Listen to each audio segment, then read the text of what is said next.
Buenas tardes a todos, bienvenidos a la quinta conferencia de este ciclo en torno a Georgia O'Keeffe. Hoy tengo el placer de presentaros la quinta conferencia que va a correr a cargo de Marta Ruiz del Árbol. Todos la conocéis por ser la comisaria de esta exposición y la directora de este ciclo de conferencias. Además es conservadora del Departamento de Pintura Moderna de este museo, donde tengo el privilegio de trabajar con ella.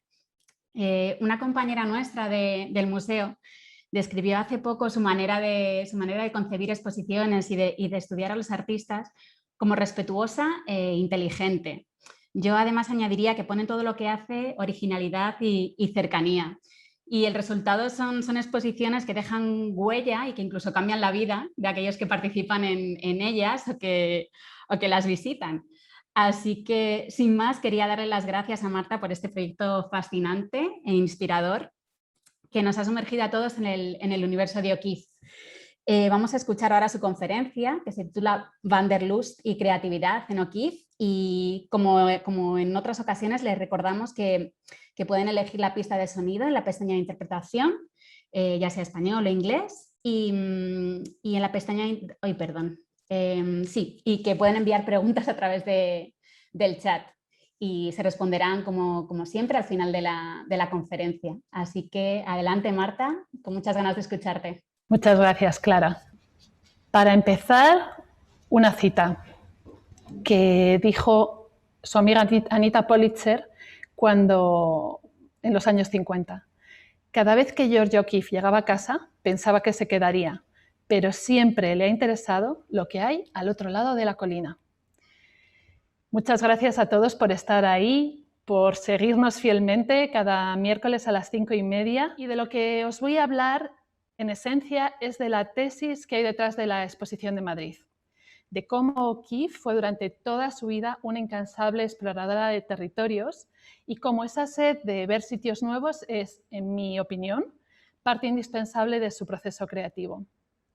Sé que estamos ya en la quinta conferencia, sumergidos en el mundo de O'Keeffe, pero de verdad que es un mundo infinito. Cuanto más te sumerges, más fascinante resulta, más magnética es ella y todo lo que la rodea. Deseo, por tanto, que esta charla inspire en vosotros las ganas de saber más y también que transitéis por la exposición viendo esa faceta, cómo esa faceta exploradora está verdaderamente en el origen de todo lo que hace, en lo lejano, en los viajes lejanos, pero también en lo cercano, en lo inmediato. Ojalá nos enseñe a reaprender a mirar y a sorprendernos con todo como si lo viéramos por primera vez. He dividido la charla en 3 apartados. Uno que es la definición de Wanderlust y por qué yo lo conecto con Georgia O'Keeffe. Una segunda que explica cómo llegué yo a interesarme por esta O'Keeffe viajera. Y una tercera que es cómo desde ese ángulo de O'Keeffe viajera descubrí a la O'Keeffe caminante. Y vamos a dar un paseo por las salas de la exposición a la vez. Comenzamos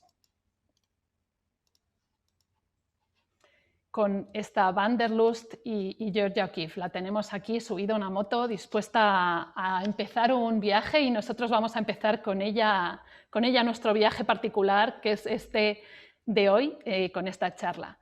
Lo primero que me gustaría es pararme un segundo a explicar qué es esta palabra tan extraña que utilizo en el título, que es Wanderlust, que lo he buscado y verdaderamente todavía no está aceptada por la RAE, por la Real Academia Española de la Lengua, y no sé si algún día la aceptará, pero es un término que se está popularizando cada vez más.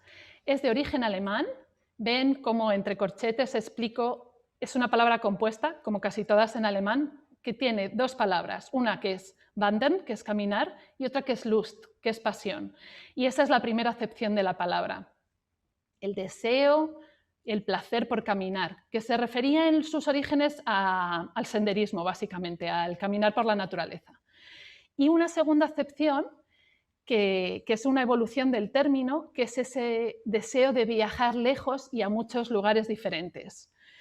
La utilizo como título de mi conferencia porque creo que es esencial porque aúna los dos aspectos de los que quiero hablar hoy, hoy sobre O'Keeffe, ¿no? O'Keeffe encaja a la perfección en las dos acepciones. Tenemos ante nosotros un artista caminante, que también fue una artista viajera, o viceversa, una artista viajera que también fue caminante.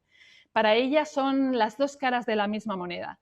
Y como voy a defender hoy en esta conferencia, para mí son clave para entender su proceso creativo, un paso indispensable dentro de su proceso creativo. Vamos allá. Pasamos sin más el primer capítulo era muy cortito, pasamos sin más al segundo capítulo, que es explicar cómo llegué yo a esta O'Keeffe viajera. Voy a empezar contando una historia que es la historia de la investigación de esta exposición. ¿Cómo empecé a interesarme yo por O'Keeffe, por esta O'Keeffe viajera? Y fue precisamente hace ya 4 años, cuando empezamos a pensar en programar la exposición que tenemos ahora en las salas, cuando leyendo, sumergiéndome en su vida y en su obra, descubrí que el artista, esta gran artista moderna americana, había estado en 2 ocasiones en España. Una en 1953 y otra en 1954. Y decidí que quería saber todo lo que fuese posible de esos viajes, a ver dónde me podían llevar. La primera partía de la siguiente información. Por un lado, un artista, en la imagen que tienen en pantalla es precisamente de 1953, una artista madura que tiene ya 66 años, firmemente consolidada en el panorama artístico estadounidense, moderna, muy viajera, como ya comentó Cody Harley, pero que hasta ese momento, como digo, con 66 años, prácticamente nunca ha salido de su país. Sí ha salido a México y a Canadá, pero nunca ha abandonado el continente americano. Hace 7 años, además, que ha muerto su marido, el famoso Alfred Stieglitz, con lo cual puede ser que esa sea una de las razones por las que tiene más libertad que nunca para viajar. Por el otro lado tenemos España, el país al que decide viajar. Tenemos que pensar que en 1953 es un momento en el que España lentamente está empezando a salir de la larga posguerra que siguió la guerra civil. Es una dictadura que justo en ese momento, en el 53, ha conseguido firmar los pactos de Madrid con Estados Unidos, que de alguna forma consolidan su aceptación por parte del bloque occidental. Y de hecho en la imagen de la izquierda tienen a Franco abrazándose a Eisenhower unos años más tarde, en el 59, pero que simboliza esa aceptación del régimen franquista. Y que empieza a recibir a los primeros turistas. La imagen de la derecha es, esta imagen que tienen aquí, es los primeros carteles publicitarios que se empiezan a hacer en España para intentar llamar la atención de esos turistas, y como vemos se utiliza el folclore, se utiliza el baile flamenco y las tradiciones genuinas asociadas al catolicismo, como las procesiones de Semana Santa, para atraer a esos primeros turistas. Y curiosamente, este es un poco un chiste, ¿no? Es el año en que empieza a comercializarse, ese 1953 es el año en que empieza a venderse Coca-Cola en España, empieza a entrar en el mundo occidental y también a beber Coca-Cola. Bueno, pues durante mis lecturas sobre Georgia O'Keeffe descubro que según su amiga Anita Politzer, O'Keeffe siempre había ocupado un lugar importante en España, siempre había ocupado un lugar importante en Georgia O'Keeffe. De hecho, Anita Politzer dice, su amiga de juventud, que era el país de sus sueños, porque desde muy pequeñita, aquí la tenemos una foto de niña, su madre le había leído los cuentos de la Alhambra de Washington Irving, y que entonces a ella le fascinó tanto esas historias románticas de esa España fantástica que pudieron contribuir a configurar una visión idealizada de nuestro país y de lo que le esperaba cuando viniese. es verdad que cuando uno lee las biografías de George O'Keeffe, que vivió, como ya hemos ido comentando, 98 años, pasan bastante de pasada por este viaje a España. Nunca ha sido el foco de mucha atención y yo dije, bueno, voy a poner yo el foco a ver qué encuentro. Ella viaja primero a Francia, o sea, ella cruza el Atlántico, visita Francia y entra en España. Entra por el País Vasco, visita las cuevas de Altamira y llega hasta Madrid. Y en Madrid lo que más se ha mencionado que a ella le fascina es el Museo del Prado.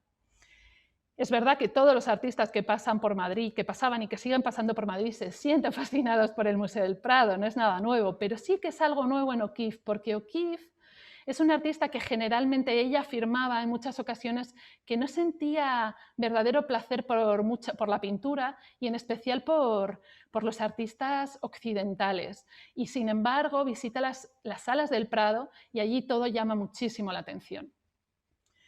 En especial Goya. Ella habla específicamente de Goya, que era un artista que ya había descubierto ella en Nueva York, pero claro, la cantidad de obras y la calidad de las obras que ve en Madrid la dejan fascinada.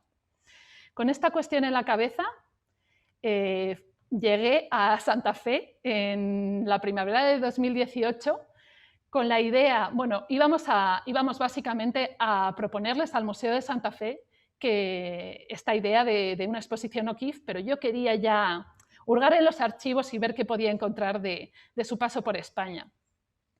Aquí me tenéis a mí misma en ese patio tan famoso de la casa de Abiquiu que George O'Keeffe pintó tantas veces, en esa primera visita que fue el comienzo de mi inmersión en el mundo O'Keeffe, que se entiende también cuando vas a sus casas. Yo quería ver qué había traído de España y en el archivo conservan, bueno, de O'Keeffe en Santa Fe conservan todo lo que nos podamos imaginar. Ella debía conservarlo todo y después los que gestionan su sucesión siguen siendo igual de cuidadosos.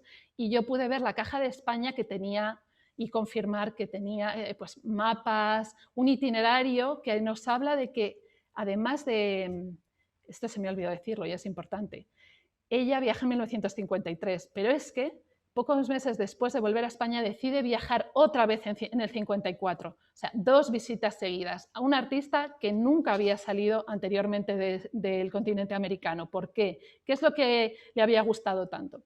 Pues parece que programó una tercera visita que nunca llegó a hacer. Pues en estas cajas encontré muchos mapas, muchos folletos turísticos, información sobre estampas que había comprado en el Museo del Prado y muchísimos folletos de todo tipo y fotos de toreros. Le encantó la tauromaquia. Yo, de hecho, pienso que el segundo viaje estuvo de alguna manera motivado por esa pasión que ella desarrolló por la tauromaquia. En su biblioteca se conservan muchísimos libros de tauromaquia, de manera que yo pienso que además vino en la época de los toros, durante la primavera, con lo cual yo pienso que esa fue la razón principal de su venida a España. Sin embargo, es verdad que había cosas interesantes, pero aunque no puedo decir a estas alturas qué era lo que esperaba encontrar en el archivo del Museo de Santa Fe, lo que confirmé era lo más evidente. A ella le había traído de España lo que hasta entonces había traído a todos los pintores que habían pasado por aquí, desde los pintores románticos, esas expresiones genuinas de folclore y de las culturas más ancestrales de la península ibérica y el Museo del Prado. Tampoco, además, curiosamente, este paso por España había dejado rastro en sus pinturas, con lo cual era difícil como seguir investigando sobre ello. No había anotaciones ni apuntes, tampoco cartas a amigos o familiares desde España diciéndole sus impresiones. Parece que no se interesó por ver a nadie cuando visitó nuestro país, así que de pronto tuve la sensación de haber llegado a un callejón sin salida, que mi investigación sobre O'Keeffe y España había llegado a su fin. Sin embargo, pues estas cosas pasan. lo que parece un aparente callejón sin salida nunca lo es. Siempre cuando se cierra una puerta se abre una ventana. Y lo que sí que me di cuenta al fijarme en este viaje en España es que había sido el desencadenante, el primero de toda una serie de viajes por el mundo que llevaron a descubrir durante las 2 décadas siguientes infinitos destinos, convirtiendo el último tercio de su vida en un periodo de descubrimientos más allá de Estados Unidos, que era lo que hasta entonces a ella le había interesado. Por ejemplo, cito algunos de esos destinos, aunque ya lo hizo Cody Harley. En el 56 viaja a Perú. En el 59 viaja al sudeste asiático, a Japón, India, Oriente Medio y Roma. En el 60 vuelve a viajar a Asia. En el 63 hace un viaje que la lleva a Grecia, Egipto y Oriente Próximo. En el 66 Inglaterra y Austria. En el 69 donde viaja es Australia. Aquí tenemos a O'Keeffe durante su viaje a Marruecos en 1974, con nada menos que 87 años subido a un camello. Después viaja a Costa Rica en el año 79 y a Guatemala, y por último, aunque sea a Estados Unidos, y ya había viajado antes además, viaja a Hawái en el 82 con 95 años. Un increíble catálogo de destinos, además, comenzados con 66 años, cuyo desencadenante había sido precisamente su viaje a Europa y a España. ¿Pero por qué? ¿Por qué viajar fuera de Estados Unidos cuando antes no parecía haberle interesado? ¿Por qué abandonar su hogar en Nuevo México cuando llevaba solo 4 años viviendo allí de forma permanente? Pues la clave la encontré en la correspondencia que mantuvo con William Hobart Schubert, que era por aquel entonces el administrador de sus finanzas en los años 50 y además sobrino de Alfred Stieglitz. Es curioso porque en esta citada correspondencia ella efectivamente, hablan de muchas cosas y ella una de las cosas que le cuenta es que su amiga Marie Callery, que es otra artista que deberíamos reivindicar en algún momento, una escultura americana y además mecenas de muchos artistas europeos en el periodo de entreguerras, pues Marie Callery, ella cuenta que le ha ofrecido un viaje, un road trip por Europa. En principio ella habla de España e Italia, pero ella le dice a su sobrino político que le da pereza, que ella está fenomenal en su mundo, en este pequeño mundo que se ha creado con su casa de Ghost Ranch y su casa de Abiquiu, y que por qué iba a abandonarlo, que en principio no le interesa, aunque ya en ese momento ya habla de que quizá aunque solo sea por no dedicarse tan a fondo en las tareas del huerto que le encantan, pero que le quitan mucho tiempo. Y es su sobrino el que le dice, lánzate a la aventura. Es seguramente que estos nuevos aires te van a dar, y cito, nuevos colores para trabajar, nuevas ideas. Y su sobrino tenía razón, porque ese primer viaje, como hemos dicho, que lo hizo un poco a regañadientes, tuvo como consecuencia inmediatamente un segundo, porque ella dice que había cosas en España que tenía que volver a ver, que no había visto suficientemente bien. Y yo me pregunto, ¿puede que, como decía Schubert, tras más de 20 años pintando Nuevo México, la artista pudiera estar buscando en estas escapadas nuevas fuentes de inspiración? ¿Puede que buscara en Europa un lugar que la cautivara tanto como le había cautivado Nuevo México a finales de los años 20? Yo pienso claramente que sí. Fuese el momento en el que salí de mi particular callejón sin salida y me di cuenta de que esa exploradora insaciable que encontramos en el último tercio de su vida no había surgido de pronto, había estado siempre ahí. Había sido una constante en su vida. Y aunque estos viajes a veces se hayan visto como al final de su vida, como un poco sin consecuencia, lo que nos hablan es de esa Wanderlust insaciable que había tenido, de esa sed inagotable de explorar territorios. Aunque no hubieran dado como resultado obras definitivas, digamos, no se hubiese plasmado en forma de lienzo, eso pues no tenemos ningún monumento español, ninguna montaña española retratada en sus obras, yo creo que sí que eran viajes buscando inspiración. Aquí tenemos la sala donde vemos, por un lado, ese contraste, ¿no? Ese contraste se encuentra en la última sala, esa O'Keeffe local, esa O'Keeffe sedentaria que está en su casa, que se encuentra fenomenal, que se pone a pintar ese patio donde me habéis visto hace un segundo en esa foto, ese patio una y otra vez, como en una manera contemplativa.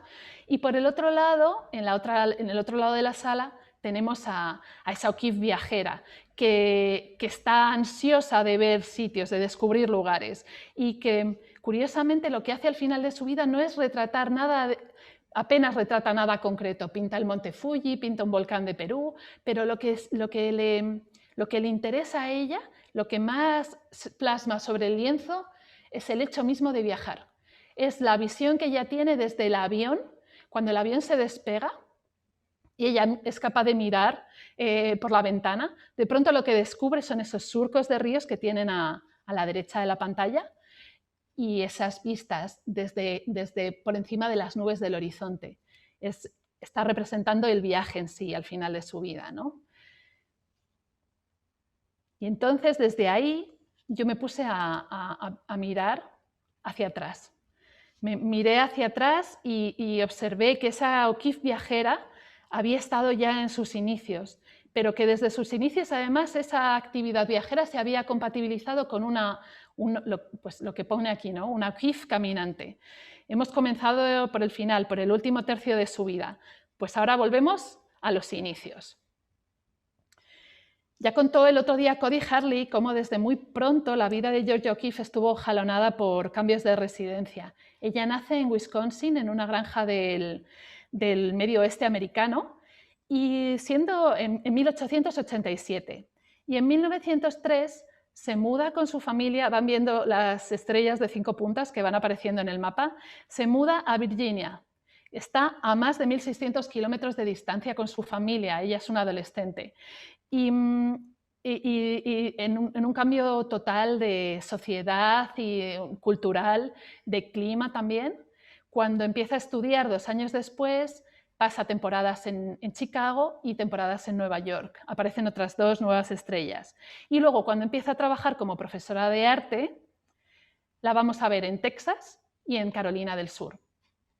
Vemos cómo ella durante toda su juventud y su infancia fue una artista viajera. Aunque estos viajes no son viajes de placer, sí que marcan definitivamente su manera de ver el mundo. Y lo que es esta vida nómada de su juventud lo que le dota de las herramientas necesarias para ser a la vez flexible e independiente y capaz de convertir su hogar en cada lugar que le tocaba vivir. Es nómada y sedentaria a la vez, lo hemos dicho antes, ¿no? En definitiva, una gran capacidad de adaptación al sitio en el que vivía. Para conseguirlo, desde muy pronto la joven O'Keeffe desarrolló una costumbre de caminar que perviviría hasta sus últimos años. Allí donde fuera exploraba los alrededores a pie, buscando de esta manera la conexión del entorno, ese sentido del lugar que uno solo puede alcanzar andando.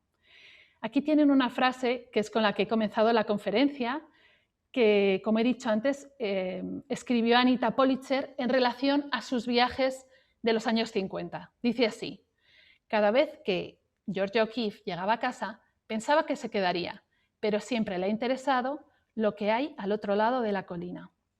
Esta frase de Anita Politzer, con la que he iniciado la charla, fue escrita, podría referirse también, a pesar de que fue escrita por esos viajes lejanos, podría referirse exactamente con las mismas palabras a su pasión por caminar, a esa pasión que ella tenía una vez llegaba a un destino por ver lo que había justo al otro lado de la siguiente colina. No necesita cruzar el Atlántico, le vale con ver lo que hay más allá de la colina y tener otra visión del horizonte. Eso va a estar siempre ahí. Y la primera noticia que tenemos de este hábito caminante nos remonta al momento en el que al que empieza a estudiar en el Chatham Episcopal Institute, justo cuando su familia se traslada a Virginia. Ella rememoraba de este periodo sobre todo las caminatas y dice así, la cito: Salía a dar largos paseos por el bosque, lo que no estaba permitido. Con ese espíritu que ya hemos observado durante todas estas conferencias, rebelde e independiente, era capaz de saltarse las normas de su escuela, de su nueva escuela, simplemente por su deseo innato de sumergirse en la naturaleza. Algunos años más tarde, en 1915, cuando empezó a trabajar como profesora en el Columbia College de Carolina del Sur, también confesaba en varias ocasiones lo que ella consideraba una pasión, obsesión. Le dice a Anita Politzer: tengo tal manía por caminar que comienzo a las 4 de la tarde y camino hasta las 6. En sus cartas describía cómo su rutina diaria estaba compuesta por dar clases, pintar y, por supuesto, salir a caminar. Esta necesidad interior presente desde fecha muy temprana se convirtió en una de sus principales costumbres vitales. Nuestra artista viajera fue, antes que nada, una artista caminante, que de alguna forma se inscribía en una tradición cultural que surge en el siglo XVIII, que reivindica el caminar como un acto cultural consciente. Quizá a nosotros hoy nos parezca difícil de entender, pero hasta el siglo XVIII, hasta pensadores como Rousseau, verdaderamente el hecho de caminar por caminar no se entendía. Uno caminaba para ir a otro lado, no caminaba por caminar, y es a partir de este momento cuando se empieza a caminar por caminar. Y en Estados Unidos el representante máximo de esta marcha como experiencia estética es Henry David Thoreau. Y aunque O'Keeffe no se sabe si llegó a leer al autor de Walden o de Caminar, en este momento, en el momento en el que ella está en Texas, es justo el momento en el que intelectuales como por ejemplo Stiglitz están reivindicando a este pensador, de manera que probablemente, si no lo había leído, por lo menos estaba en el aire.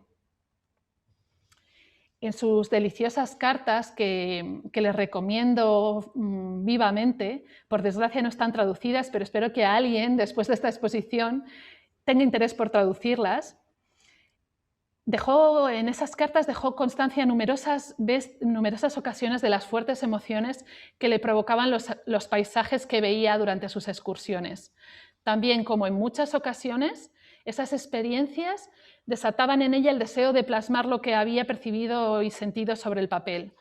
Durante 1916, por ejemplo, el momento en el que se pinta esta montaña rosa y azul, cuando ella todavía está en Carolina del Sur, le contaba a Stiglitz un solitario caminar hasta el pico de una montaña bajo la luz de la luna para desde allí ver amanecer. Y pocos días después le decía a Stiglitz: el paseo del que te hablé inició muchas cosas. Georgia O'Keeffe nos desvela así el papel central que tuvieron estas salidas como motor de su actividad artística. Me gusta mucho compararlo con Nietzsche. Saben que Nietzsche fue un gran caminante. De hecho, él decía que era imposible escribir, que las ideas fluyeran sin el movimiento de los pies. Y esa es la idea que yo veo en O'Keeffe. Ella necesita caminar, necesita explorar para poder crear también, como Nietzsche para escribir. Vamos a comenzar ahora un pequeño recorrido por las salas, donde vamos a ver cómo se refleja esa pasión exploradora en las salas de la exposición. Y aquí tenemos, por un lado, la montaña rosa y azul, en primer lugar a la derecha, y luego dos acuarelas ya de su época de Texas.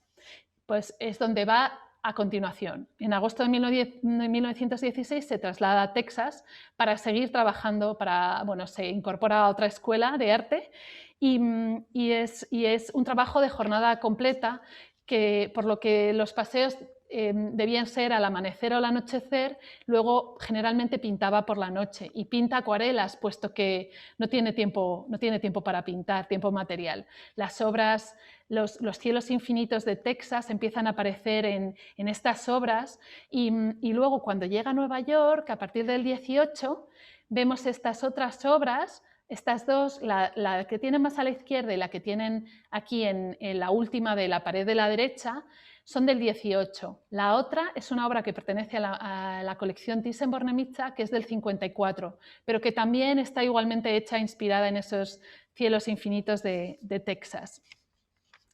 Y de pronto aparece una pandemia. No la pandemia que nos ha tocado vivir a nosotros, evidentemente, sino la que asoló el mundo en 1918. Fue precisamente la conocida como la gripe española la causa principal de que O'Keeffe abandonara su puesto en Texas y se trasladara a Nueva York. Allí daría comienzo una nueva fase vital donde solamente se iba a dedicar a la pintura.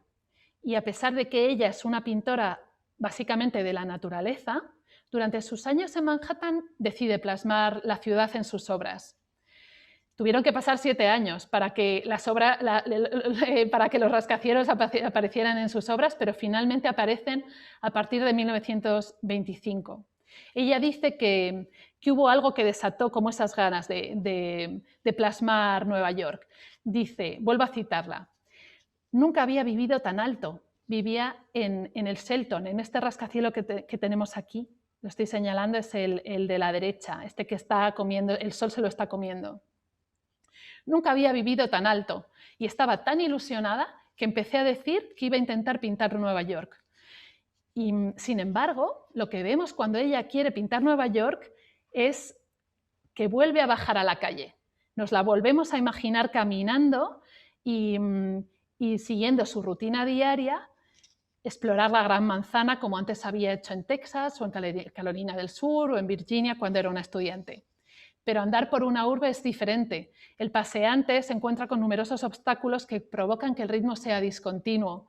Quizá por ese motivo O'Keeffe eligió la noche o el atardecer para sus paseos, evitando así al resto de transeúntes, porque como vemos, el Nueva York de O'Keeffe es un Nueva York desierto, donde ella es la única transeúnte.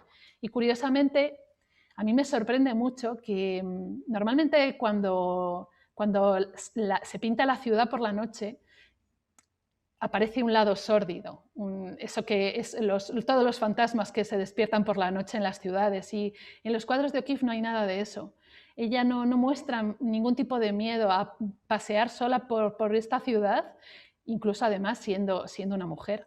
Hay una frase muy bonita que me parece como muy sintomática de lo que es O'Keeffe, que dice: he estado aterrorizada cada momento de mi vida, pero nunca he dejado de hacer una sola cosa por ello. Es esa valentía, esa decisión que vemos en cada paso que da. Evidentemente, había otros pintores que estaban retratando Nueva York, que era la gran ciudad moderna, con los nuevos rascacielos. Sin embargo, para O'Keeffe, a pesar de que retrata los rascacielos, yo creo que le da un protagonismo muy significativo al cielo, a las nubes, a la luna con ese reflejo que tiene en las farolas de la ciudad, ¿no? O en el caso del Shelton, este impresionante cuadro que nos ha prestado el Art Institute de Chicago, donde es el sol el que se está comiendo el rascacielos, ¿no? La naturaleza sigue siendo la protagonista aún en medio de la ciudad. Y si ven aquí estas dos obras que tenemos al fondo, nos están hablando de una alternancia que empieza a haber en la vida de O'Keeffe. Ella pasa una parte del año en Nueva York y otra parte del año en Lake George. Aunque, como hemos visto, pinta Nueva York, casi todas las obras que va a producir durante estos años están inspiradas en lo que va a hacer en Lake George, que es un lugar de vacaciones en el estado de Nueva York, donde la familia de Stiglitz tenía una casa de verano y donde ella va a alternar, va a vivir los inviernos y las primaveras en Nueva York y los veranos y los otoños en Lake George. Como veis, en ocasiones se interesa por una visión panorámica del lago. Era un lugar que ya había atraído a muchos artistas antes que ella, a artistas románticos porque este lago era famoso por sus tormentas y ella representa las tormentas en estas dos obras. Ella tiene esa visión macro, pero en general lo que le interesa a O'Keeffe de este lugar son los pequeños elementos que pueblan este paisaje. no es tanto el paisaje en sí como los elementos, las flores, las hojas, los trozos de madera que va encontrando durante otra vez sus paseos. Y de pronto nos encontramos que O'Keeffe, esa artista paseante, ahora es artista caminante, no solamente camina, sino que durante sus paseos va recogiendo objetos, va recolectando. He encontrado estas dos fotos preciosas. Saben que Stiglitz la fotografía infinitas veces. Bueno, pues aquí tenemos una fotografía de O'Keeffe durmiendo la siesta después de haber recogido manzanas en 1924 y 10 años más tarde, en el 34, con un ramo de flores. Ella es una artista que, además de caminante, es recolectora. Dice así O'Keeffe: he recogido flores allí donde las he encontrado. He recogido conchas y rocas y trozos de madera en los lugares en que había conchas y rocas y trozos de madera que me gustaban. Y continúa refiriéndose a Nuevo México. Cuando en el desierto encontré los huesos blancos, los hermosos huesos blancos, los recogí y me los llevé a casa también. Aquí vemos esta foto que publicó, estas fotos que publicó Life, donde se ve todo el proceso, que ya lo enseñó Clara el otro día.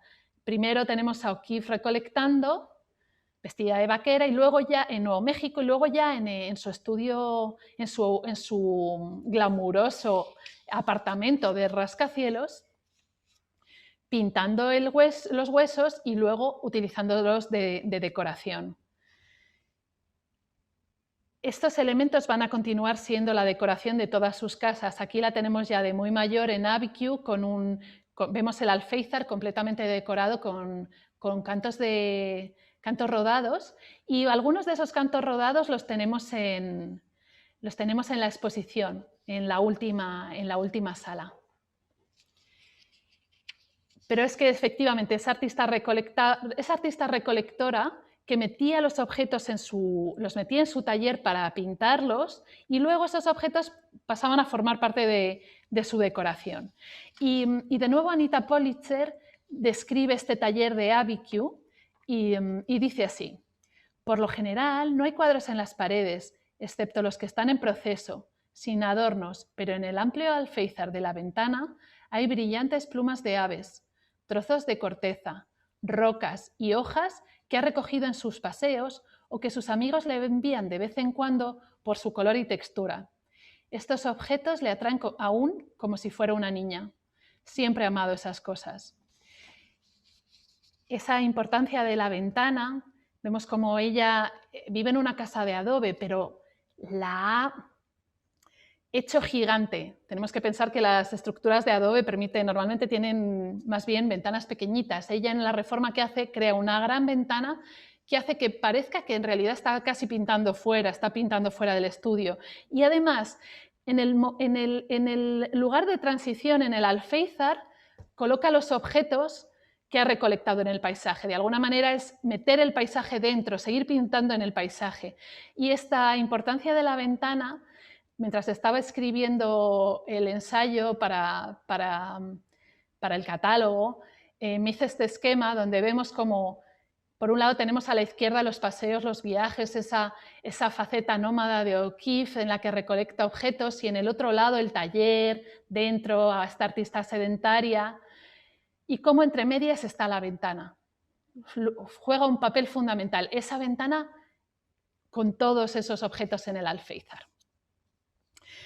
Pero volvamos a la exposición, volvamos al recorrido. Estábamos en esta gran sala del mundo natural, de las flores, las conchas, y vamos al abandonar esta sala, al pasar a la siguiente sala, el visitante pasa de la exuberancia del este de Estados Unidos a la austeridad del oeste, de Nuevo México, de la fertilidad a una zona árida donde las flores son sustituidas por los huesos de animales muertos. Un paisaje duro y desafiante que hechiza a nuestra protagonista. Bienvenidos a Nuevo México. En 1929, tras 11 años en los que O'Keeffe había estado más o menos, salvo algunas pocas excepciones, adaptada a las rutinas de Stiglitz, que básicamente lo que hizo durante los años que estuvo con O'Keeffe, también cuando ella empezó a ir a Nuevo México, era viajar de Nueva York a Lake George y de Lake George a Nueva York, O'Keeffe decide viajar a Nuevo México. Y en una carta que escribe en esa época se sincera sobre la necesidad que ella había sentido de marcharse. Comentaba cómo tras visitar la última exposición, ella hacía exposiciones casi anuales, no le había gustado lo que había visto y había comprendido que tenía que retomar su propio camino o renunciar, para continuar sentenciando que la otra vía, la que había tomado hasta entonces, y entre comillas, cito textual, estaba prácticamente muerta para mí. Lo que vemos es que O'Keeffe está ahogada por una sensación de agotamiento creativo y busca maneras de reencontrarse con su esencia recurriendo a aquello que sabía que le devolvería la inspiración, explorar de nuevo el mundo y sumergirse en la naturaleza. Como consecuencia de aquella reveladora experiencia, este descubrimiento de Nuevo México, a partir de entonces lo visitaría prácticamente cada verano entre 3 y 6 meses. Y desde el primer momento ya se da cuenta de que esto lo va a cambiar todo para siempre. Y le confesaba a Stiglitz en una de sus cartas, aterrorizada ante el paisaje, el majestuoso paisaje que veía, que si se lanzaba a ese paisaje, ella sabía que ya luego no iba a encontrar el camino de vuelta, que era un camino sin retorno, que ya su vida iba a cambiar para siempre. Y efectivamente, su vida da un giro de 180 grados, su vida y su arte, que siempre en O'Keeffe están íntimamente unidos. Lo que hace, ella se da cuenta que bueno, le sorprende evidentemente la naturaleza, pero le sorprenden también las expresiones culturales que encuentra en la región. Por un lado, las culturas nativas, que tienen una presencia muy fuerte en Nuevo México, y por otro lado, la herencia de Nuevo México como territorio español. No me resisto a, aquí tienen las cruces, ¿no?, que es lo más evidente, no me resisto a pensar que el viaje que hizo en los 50 a España debió de estar también provocado por esa sintonía tan fuerte que ella tenía con su lugar de adopción por Nuevo México, y que porque era un lugar donde, bueno, todavía hoy el español es una lengua muy hablada y las tradiciones están muy vinculadas con el catolicismo, muchas tradiciones culturales. Pero ella se da cuenta que para poder explorar con libertad, para poder descubrir el territorio, tiene que ser más independiente, y aprende a conducir y se compra un coche que convierte en taller. Esta foto que le hizo Ansel Adams en 1937 la presenta pintando en su coche taller. Y entonces visita numerosos paisajes que tenemos en la exposición, como este Black Place, que está dentro de la Nación Navajo, y donde la artista iba de acampada, se instalaba allí, en este lugar que María Chabot, que fue durante mucho tiempo, que la acompañó en varias ocasiones al Black Place, describía como el corazón de las tinieblas. Imaginaos, tormentas de arena, ni una sola sombra, por supuesto nada de agua. Bueno, pues ahí era donde O'Keeffe se sentaba a pintar estos cuadros. Y por supuesto, siguiendo su ya arraigada costumbre, además de desplazarse en coche, O'Keeffe continuó caminando regularmente. En una carta a Stiglitz en el año 29 le decía: «Nunca había dado una caminata tan hermosa. Parece que estoy buscando algo de mí misma ahí fuera». Años más tarde, instalada en Ghost Ranch, describiría su nueva rutina como una alternancia entre pintar y caminar.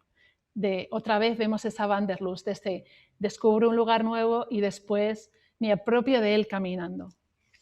De nuevo, esta O'Keeffe viajera, que se adentraba más allá del río Hudson, daba paso a esta caminante. Para resumir, ¿qué es lo que quiero que os llevéis condensado de lo que os he contado hoy? Pues que O'Keeffe fue una incansable exploradora de territorios, tanto lejanos como cercanos, y que estos viajes y caminatas son el primer paso indispensable de su proceso creativo. Para terminar, quiero volver sobre una obra que hemos visto al inicio de esta charla, este magnífico Horizonte amarillo y nubes de 1976-77 que O'Keeffe pintó cuando tenía 90 años. y era ya muy mayor, necesitaba ayuda de asistentes y tenía degeneración macular, totalmente tenía visión periférica, que nos sirve de colofón y que el artista pintó el año en que publicó un volumen en el que hacía repaso de su vida artística. Ese libro que les enseñó Clara el otro día, donde hacía una especie de testamento en el que explicó el origen de su impulso creativo. Dice así, termino con las palabras de O'Keeffe. Hay algo inexplicable en la naturaleza que me hace sentir que el mundo es mucho más grande que mi capacidad de comprenderlo. He intentado entenderlo tratando de plasmarlo, encontrar la sensación de infinito en la línea de horizonte o simplemente en la próxima colina. Muchas gracias. Ahora, si tienen preguntas, estaré encantada de responderlas. Gracias, Marta. De momento no ha entrado ninguna pregunta, sino una consulta de Cristina Cabrera, que nos pregunta si las conferencias se van a colgar en algún sitio. Y sí, como en casi todos los ciclos de conferencias que celebramos, se están grabando y serán subidas a la web una vez estén editadas, con los subtítulos y demás. Sí que la última conferencia no será colgada, pero el resto todas sí. Y bueno, nos llegan comentarios ya, que dan las gracias. María López nos dice que ha sido precioso y muy interesante. Y vamos a ver si alguien más se anima después de... Yo aprovecho para decir que evidentemente, que no lo he dicho, pero mi objetivo es que todos volváis, si no habéis venido, que vengáis. Y si habéis venido, que volváis. Que verdaderamente, o sea, hemos trabajado muy duro por traer estos cuadros. Es una oportunidad magnífica de ver a O'Keeffe y merece la pena. A ver, tenemos más comentarios que te dan la enhorabuena, dicen que es muy interesante. Un comentario de Eva Kovalevska, gracias por el webinar, una experiencia maravillosa. Y dice que vino desde Polonia el fin de semana pasado para ver la exposición, o sea que, Genial. que sí que surten efecto y la gente se anima a ir a las conferencias, a venir a verlo. A ver, una pregunta de Isabel Pérez Martínez, Marta, que pregunta cómo cambiaron los colores a lo largo de su obra. Y si puedes comentar algo, cómo hacía sus colores. Pues yo creo que ella utiliza una paleta muy amplia, utiliza muchos colores y no hay una variación muy clara. Sí que depende un poco del motivo que vaya a plasmar, utiliza unos colores u otros. Es verdad que se puede ver muy claramente en la exposición que es una gran colorista, maneja los colores de una forma magistral. En ocasiones despliega como un colorido impresionante y en otras veces se va a lo monócromo y reduce la gama, pero aún así hay una sutileza y una cantidad de matices increíble que yo pienso que la experiencia de ver un cuadro de O'Keeffe es algo muy físico porque tiene a pesar de que no tiene mucha textura, la pintura está aplicada muy diluida, tiene tal cantidad de matices que verla de cerca es magnífico. Hay un pequeño vídeo en nuestra página web precisamente sobre los colores de O'Keeffe que hemos hecho con Winsor & Newton, que era uno de los proveedores de sus pinturas, porque ella no hacía sus pinturas, ella compraba los tubos de pintura ya preparados y en la última sala de la exposición hemos reproducido un poquito muy humildemente su taller, hemos traído algunos pinceles, algunos tubos de pintura, unas cartas de color que ella tenía y en ese vídeo que está en nuestra web, que se llama Los colores de Georgia O'Keeffe, se explica un poquito cómo utilizaba ella los colores. Sigo con más preguntas, que está muy animado el chat. Josefina García pregunta si ella escribía cartas o diarios de sus viajes. Diarios no hay constancia, no se conservan, pero cartas muchísimas. Yo a veces digo, bueno, eso tendría que añadirse. Ella caminaba, pintaba y escribía cartas, porque es que hay infinidad de cartas.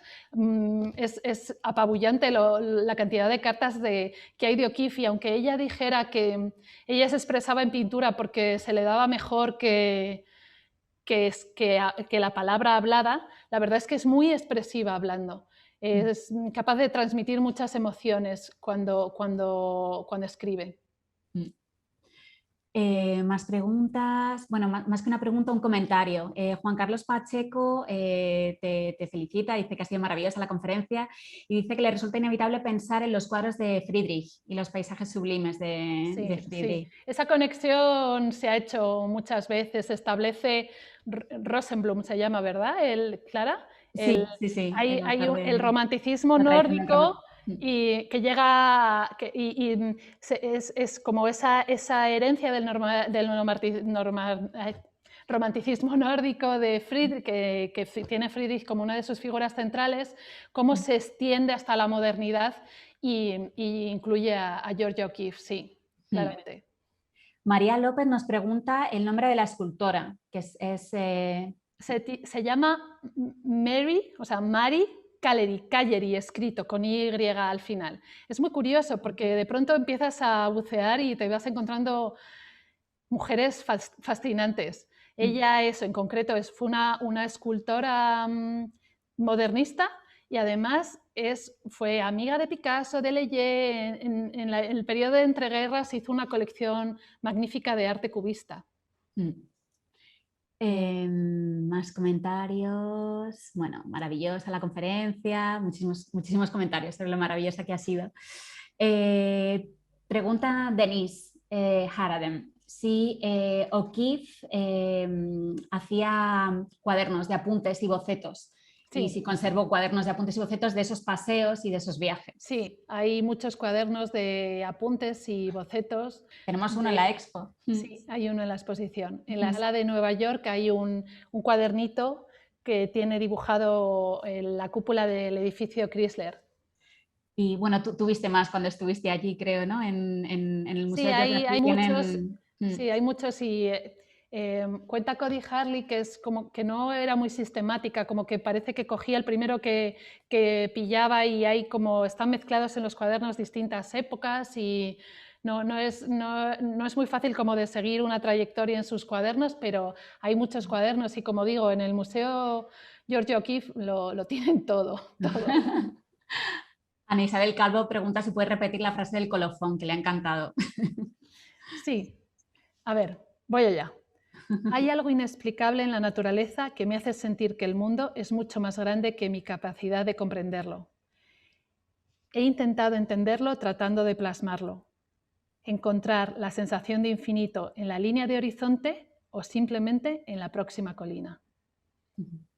A mí también me parece muy bonita porque es esa sensación de esa relación casi mística que tiene ella con la naturaleza, esa sensación de lo inabarcable que es la naturaleza y que se ha pasado toda su vida intentando plasmar esa relación sublime, casi sublime que ella tenía con la naturaleza, que otra vez nos vuelve a llevar a los románticos. Y Eva Kovalevska pregunta si hay pasteles de O'Keeffe en la exposición, porque dice que no ha visto ninguno. No. Y es que usó pasteles a lo largo de su vida y de hecho tenemos unas cajas con pasteles rosas y azules preciosos que nos ha prestado el Museo Georgia O'Keeffe. Pero bueno, Marta. Sí, que no, es por una cuestión de fragilidad.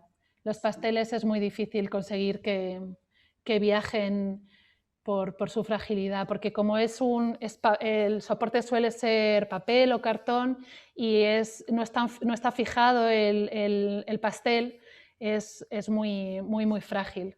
Muy pocos museos dejan que sus pasteles viajen. Mercedes Lloveras pregunta cuándo se da a conocer la obra de O'Keeffe en Europa. Pues ahora. En Europa estamos conociéndola ahora. Bueno, ha habido algunos proyectos. Ya en 2010 hubo una gran exposición en Zúrich. Después hubo una exposición en Roma que fue a Múnich y a Helsinki. La Tate hizo una exposición en el 2015, me parece que fue, o 2016. Pero en España solamente había habido una pequeñita hace 20 años en la Juan March. Y, por ejemplo, en París, que es donde esta exposición va a viajar después. No ha habido nunca una retrospectiva de Georgia O'Keeffe, que es, ¿no?, como la gran capital del arte, al menos de principios del siglo XX y del siglo XIX, y todavía O'Keeffe no ha tenido su homenaje. Sí, Isabel Pérez Martínez comenta que ella conecta las formas planas de pintar de Georgia O'Keeffe con Alex Katz. Pregunta, ¿qué opinas tú? Sí, Alex Katz tiene esa manera como de simplificar lo que vemos, ¿no? de hacer de sintetizar la experiencia visual en una obra. Puede estar conectada con Katz, sí. Vamos a tener una exposición de Alex Katz, por cierto, en el museo. Aprovecho para el próximo verano. anunciarlo. Sí. Sí. Pilar Conde te da la enhorabuena. Bueno, cuenta que vio la exposición de la Tate hace unos años y que esta es fantástica, que ya ha venido 2 veces, así que muchas gracias.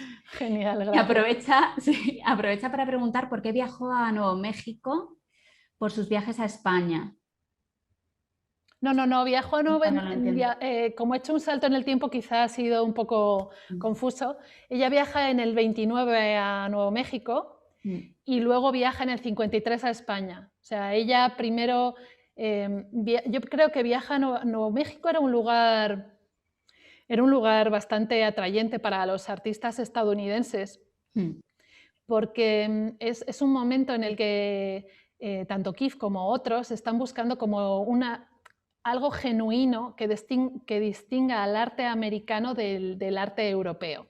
Y lo están buscando fuera, empiezan a alejarse de Nueva York y de los rascacielos para buscar esas raíces más genuinas americanas que están en los lugares pues más rurales y donde hay una presencia sobre todo más evidente y más fuerte de las culturas nativas. Y Nuevo México, como he dicho, tiene una presencia fuerte de estas culturas y luego es un lugar muy pintoresco que desde hacía ya bastantes años atraía artistas, pero está verdaderamente muy alejado de la costa este y era una excursión que ya requería su tiempo y era una aventura, había que ser valiente para ir a Nuevo México. María López pregunta si sabes si volvía a Wisconsin de vez en cuando. Alguna vez, pero poco. También su familia se fue de Wisconsin. Sí, entonces, creo que solo le queda una hermana, ¿no? Solo. Sí, ella vuelve en alguna ocasión, creo que a principios de los 30, vuelve en alguna ocasión a Wisconsin, pero no viaja mucho a su tierra, al lugar donde había nacido. Un espectador anónimo pregunta si puedes contar algo de su visita al museo, de tu visita al Museo de Santa Fe, como lo de las cajas que tenía, que le ha parecido muy interesante la caja de España. Bueno, me encantó viajar a Santa Fe, tener la excusa de organizar esta exposición para poder viajar a un sitio tan lejano, tan remoto, es increíble. Fue un viaje de trabajo, así que no fue muy largo. Y bueno, he estado 2 veces, tengo que ser sincera. La segunda vez pagada por la Fundación Terra para organizar también la exposición, que la Fundación Terra ha patrocinado la exposición. Es una fundación que promueve el estudio del arte americano. Y fue fantástico. Visité Santa Fe, donde está el Museo del Artista, y luego las casas están un poco alejadas hacia el norte, hay que ir en coche, y Abbey Q se puede visitar, está abierto al público y es un pequeño, es una de las casas que ella tuvo que está en un pequeño pueblo. Es fantástico, es fantástico ver esas casas porque te enseña mucho de cómo era O'Keeffe. Y luego la segunda vez que fui, como íbamos con motivo de la investigación para la exposición, nos abrieron la otra casa, la de Ghost Ranch, que no se puede visitar. Nos la dejaron ver a nosotros, a los investigadores, y fue también increíble. Pero vamos, está pendiente porque fueron viajes bastante breves. No pude viajar a los lugares que O'Keeffe pintó, solamente visitar sus casas y ver un poco el paisaje, pero fantástico en cualquier caso. Y un comentario de María Fuentes. Dice que le parece muy curioso el contraste entre el gran colorido de sus pinturas y los colores tan austeros de su ropa. Sí, que... sí, es curioso. Ella para su ropa es muy, muy discreta, sí. Begoña Aguado, está muy animado esto, Marta. ¿No crees que la calidad de la luz y de los cielos de Nuevo México también pudo atraer a O'Keeffe? Sí, sí, sí, sin duda, sin duda. Eso, en Nuevo México, Santa Fe está en una especie de altiplano, está muy alto. Y entonces, un poco con que nos perdonen los nuevos mexicanos, un poco lo que pasa en Madrid. Al estar alto es como que la luz es mucho más potente y más clara, es como que la pátina que puede haber en lugares como Nueva York o en lugares del norte de Estados Unidos con más bruma, con más lluvia, desaparece allí. Los colores son muy intensos y muy vivos, sí. Pues a ver, creo que con esto, sí, con esto creo que ya estamos, a no ser que alguien más quiera enviar algo a través del chat, algún comentario, preguntas. Voy anunciando, si no, la última conferencia del ciclo que se va a celebrar el miércoles que viene. La va a dar Wanda Korn y con el título Arte, Ropa y Decoración en Georgia Keeffe. Muchas gracias a todos. Muchas gracias a Gracias todos. por vuestro interés. Muchísimas gracias a todos y buenas tardes. Chao, gracias. Chao.